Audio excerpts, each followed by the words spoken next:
I never meet someone who kind of has that depth of feeling or like emotion as I do. Are you an angry person?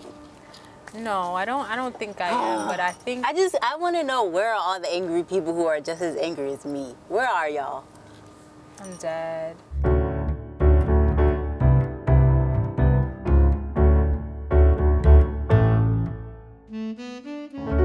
So I know that everybody in the world has like those few friends, like you can count them on one hand. Those are the friends that when y'all get together, it's not like y'all just chilling. When y'all get together, it's like an opportunity to dive into the depths of your souls together. It's like when y'all get together and y'all have like one of those heart-wrenching, heartfelt, deep convos that just like you have them in and you just feel like you've flushed all of the toxins out of your system. Like almost everybody has those types of friendships, right? This is basically like my baseline, right? Like I have this like intense, obsessive personality where it's like, if I don't have that interaction with someone, then the interaction just doesn't end up being stimulating at all. And this is what I try to explain to my therapist when I tell her about like why I meet people and I just don't end up making any type of meaningful connection because we're not really having any type of meaningful conversation. Like we're talking about like what I do for a living or TV shows or whatever other horseshit people talk about at dinner parties or whatever the fuck.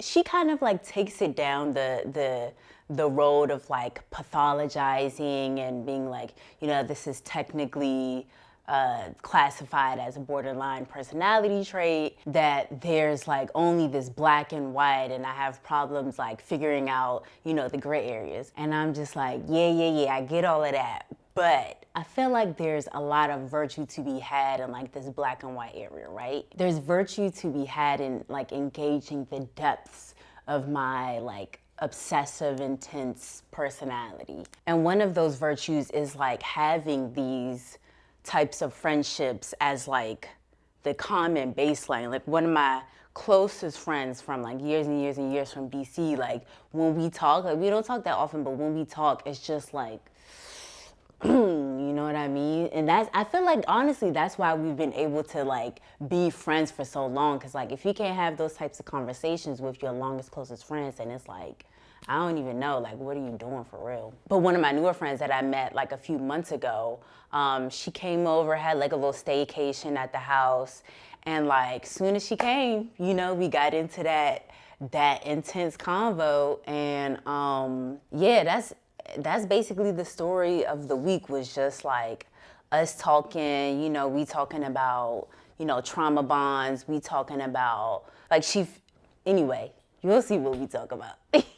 Yeah, so like I was saying, my friend Naja came over. We was sitting out back in the garden smoking, and so she was like, oh, I want to go up to the roof. And so it took me a minute to really feel like I wanted to go up to the roof. And look what she doing.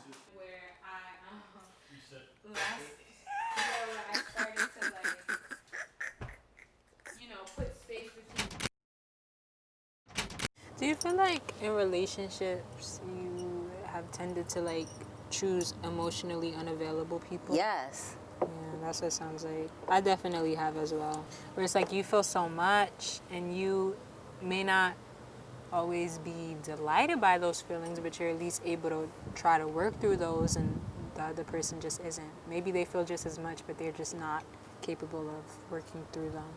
I know that was my experience. Yeah, I think that was definitely the experience with this last person. Not this last person, but the person before that I was dating, where it was like, when she would feel that vulnerability coming out, she would kind of shut down or whatever. Like normal vulnerability, not nothing like I mean, not trying to get you, but like just like how like you and me talk like about like the past, like nothing crazy. I mean, we can more or less talk like this, but when it came down to us, I guess there were areas where she was just like, I'm not ready to go down this road. And it's like, I guess to a certain extent, I can accept that, but also, I don't know. I'm comfortable being there in those. I know you are. Something, or maybe I am, or maybe it's just like that corner of my emotions I'm comfortable with, but maybe other corners I'm not, or something. I don't know. Everybody has vulnerabilities that they're not keen on exploring. No, that's true. You know? That's true. I hope you don't feel that way, that you're not, like, you're this child that no one, you know, I hope that was just a moment. Like, Well, I don't necessarily know that I'm not over it until it's triggered, and then, you know, I'm throwing the fruit basket on the floor. Like, you're very much so, like, lovable, and I think that one day, by you being so, like, open and honest with, like, the way you are with anger and stuff, I think it's gonna, like, really help to change people who, like, maybe are in similar situations as you or as you were. Like, it's gonna help to be like a light for them. Like, I don't think that you're just like having these fucking conversations with me and doing the things that you're doing for no reason. Like, I really don't. Like, you're too smart for that. I know we're like still getting to know each other, but I'm smart. You're too wise. I'm not even gonna say small. You're too wise for that. I don't know. We'll see. Time will tell how wise I am. Shut up.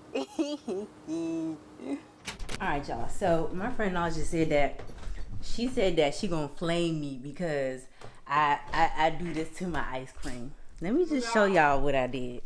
Shelby likes melted ice cream. So I do like melted ice cream. No, pause. I'm thinking that Shelby means, like, you know, she's gonna wait a little bit, watch the ice cream start to drip, you know, and then. No, this is what Shelby's doing, y'all. This is what Shelby. So I just took the ice cream out of the has tub. her ice cream inside of here at 370. I put it in the oven because I like it melted. What in the hell? She wants hot ice cream. That's not even ice cream anymore. That's It's a warm milkshake. That's what? There is no such thing as a warm milkshake. Yes, there is. I invented it. You don't even know how many people in this world just don't even reveal how they like their ice cream because people like you will flame them. Brownie parts. Yes, that is a hot mess. It looks like brownie a la mode. It's done. No, it's melted. I like it. I like a little bit more melted than that. Y'all, I can't. I'm out. I'm out. We're not gonna be friends after this. Nah. I'm devastated. Oh shit. She gone. She really gone.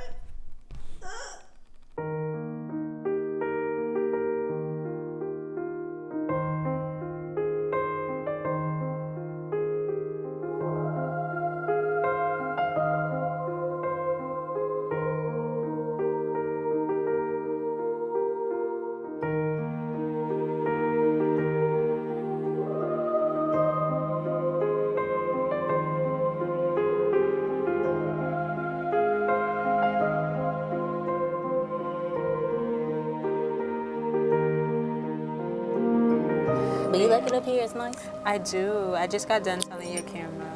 Boy, I was trying to tell you. So you'll hear it at one point. Yes, you just been like going through your emotions. Like any other person. But I feel stronger because I was actually able to like surrender. You know, with fight. I fought. You know, I'm not trying to make it seem like, let's walk in the park. Because I literally woke up one day and I was like really angry. I was like, God, like another day where I'm. What were you really angry feeling like about? this. I told you like everything was just boiling up. So like it was so many different things. It was just me feeling like why all the heaviness? Like why? Mm-hmm. Especially because my whole life I had always been someone who was like, I don't know. I don't want to say love and light, but very optimistic. And very used to like holding other people up, holding myself up, like being the sun or like the person of strength. And so to I mean, I already know that was, we was gonna have to dead that. What do you mean? As in, like, cause remember when we was talking and I was like, are you used to being like the superhero or something? Oh yeah. And you just strike me as a person who's used to being the sun. And I'm just like, I know that going into this friendship, I know that I don't want that to be the dynamic. Yeah. So, but it also takes some surrendering, to go back to that word, on your end to not have to feel pressure to be the sun.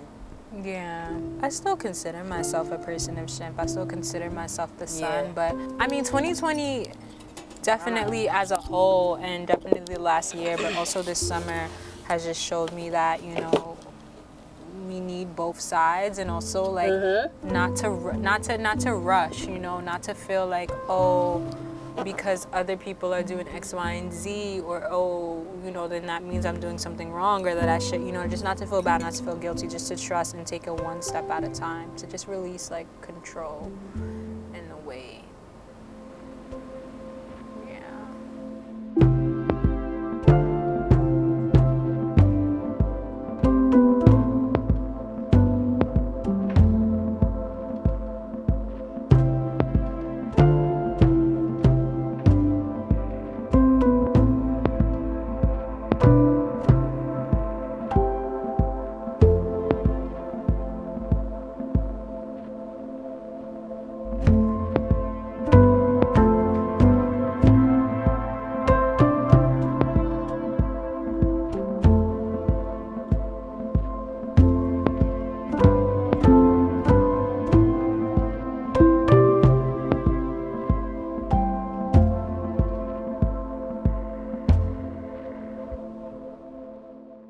Now, I think in the future, I definitely want to get more into like what it means to be this self-proclaimed emotionally intense person, and what that means for, you know, my life, your life, if you can relate. But I think for now, I'm trying to like condense like all of the lessons that I've learned from what it means to move through the world this way. And given that not everybody, the great majority of people don't move through the world this way, what does it mean about engaging with people? And that's the first thing that I had to learn, that number one, I can't shame myself. Like, I respect my therapist's opinion.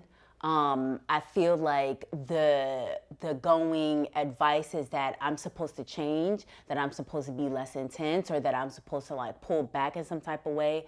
But honestly, that doesn't feel right to me. I'm learning to not judge myself. I'm learning to not shame myself.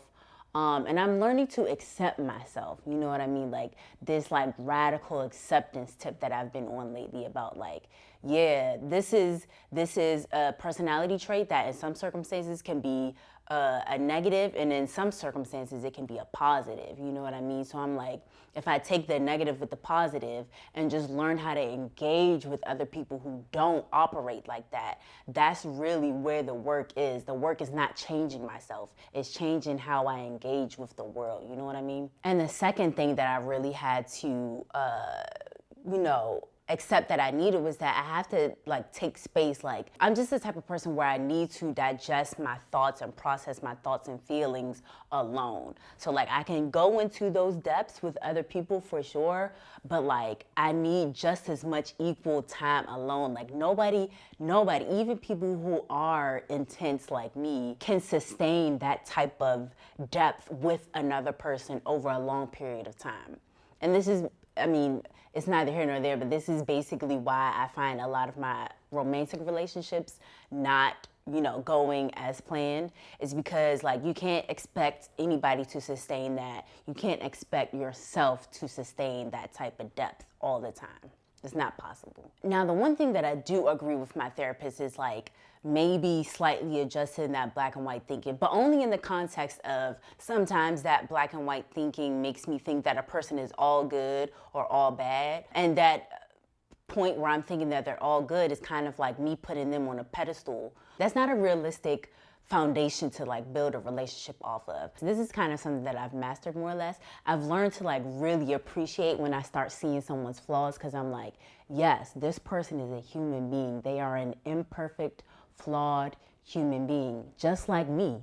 You know what I mean? So like, it's like me accepting that they're a flawed human being is also kind of like me accepting that I am a flawed human being. And just like I don't have to be perfect all the time, and I can, have my different, issues, and realizing that even though through those issues I'm still worthy of love, I can also extend that to other people and be like, yeah, I don't like that they do that, or I don't like that they think this way, but that's just one of their flaws. And like, you know, despite that, I'm still fucking with this person, you know? So it's just like getting rid of the pedestal.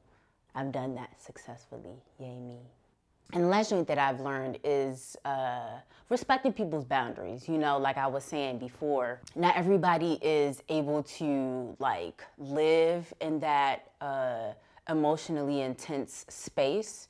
And for a lot of people, it is uncomfortable, for the great majority of people. So I have to respect if, oh, I see that me asking this question to this person is a little uncomfortable for them. So I have to just like respect the boundaries, respect when people just don't want to talk about shit. And like me being a documentary filmmaker, I feel like I've kind of learned how to kind of like walk that line delicately. But you know, it's just all about practice. It's all about practice, that's all. I have to admit that one of the more liberating parts of this process, like admitting and accepting that I am a more impassioned person and that it can be polarizing depending on who I'm interacting with, is that, I don't know, I feel it's a source of pride now instead of a source of shame. You know what I mean? Because it's like I feel like I'm in this like rare breed of people. Like it feeds into this need I have to be special. You know what I mean? So accepting myself and not judging myself has been like the most exciting part. But yeah, that's it. That's all I have to say for the day. I hope you enjoyed this. Thank you for being here. As always, I will never stop being grateful for you bearing witness to this process. For the YouTube crowd, you know what I'm saying? Like, subscribe if you haven't, if you like this conversation. If you made it this far in the video, I feel like I deserve your subscription for real. I'm just saying. And then make sure to turn on the notifications, because if you subscribe and you don't do that, then it's just like, yeah, like the video as well. I don't know if I said that, but please like it, you know what I mean? And yeah, I'll see you the next time I do one of these. All right, bye.